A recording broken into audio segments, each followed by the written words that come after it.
went to a furry convention. Did you wear the fursuit? Of course, I have it. Did anyone recognize you? Yes!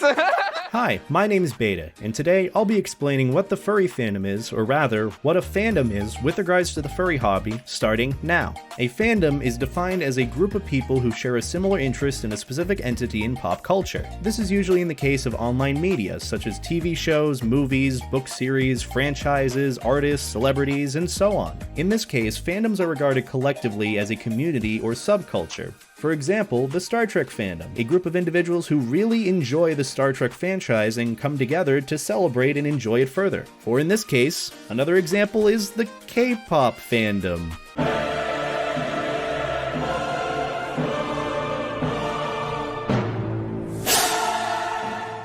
Yeah, not the best example, but still a fandom nonetheless. With this in mind, fandoms can be as broad or as small as you make it. Now with regards to the furry hobby, the furry fandom is a geek or nerdy subculture comprised of individuals all with a similar interest in anthropomorphic cartoon animal characters with human personalities and characteristics. Think of the furry fandom in the same light as your average comic book and superhero fans. People gain an interest in the colorful and vibrant world of comic books and superheroes, and in turn they come together to create a community of people with these similar interests. In this case, the idea of a fandom highlights a sense of community for people to find and befriend others with these similar interests in a safer and somewhat mainstream environment. The only difference between the furry fandom and other fandoms is that it doesn't exist solely off of a franchise or series. Rather, it exists off a wide range of media-based expressions that share the common theme of fictional anthropomorphized animal characters. For example, you'll have furries that might dip their toes in the bad guys community, or the Pokemon fandom, or even the Warrior Cats book series, as these pieces of media relate heavily to the shared interest in anthropomorphized animal characters.